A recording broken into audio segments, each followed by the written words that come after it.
దేశంలో వర్షం లేక ఆ నీరు ఎండిపోయాను. అంతే. చూడండి, ఎలియాకి ఎలా దేవుడు కాపాడుతున్నానంటే ఈ వాక్యం ద్వారా మేము కూడా నేర్చుకోవాలి.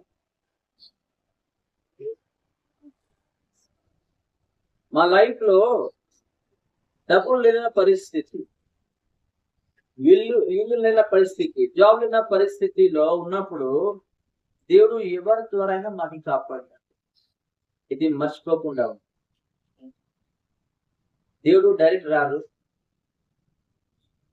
దేవుడు డైరెక్ట్ వచ్చి ఇదిగో డబ్బులు తీసుకోండి, ఇదిగో ఉద్యోగం తీసుకోండి, ఇదిగో ఇల్లు తీసుకోండి, దేవుడు మాట్లాడాలి.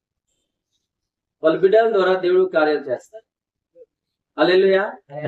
ఇప్పుడు ఆహాబ్కి ఎలియా చెప్పిన తర్వాత ఎలియా ఒక ప్లేస్ కి వెళ్ళిపోతున్నారు. దేవుడు ఎలియాకి మంచి ఫుడ్ ఏర్పాటు చేస్తున్నారు. ఇక్కడ పొద్దుగల సాయంత్రం 2 పూట ఫుడ్ ఇవ్వాలంటే కాకి వల్లే ఇది అంటే విచిత్రమైన విషయం.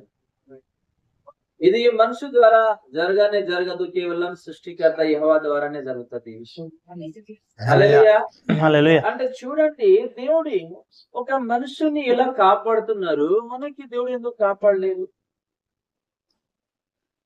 ఈ రోజు ప్రతి ఒక్క విశ్వాసి ఎలా జీవిస్తాము, ఎలా బ్రతుకుతాము, ఎలా ఇల్లు ఇస్తాము, ఇదే ఆలోచనలో ఉంటున్నారు. అంతే కదా.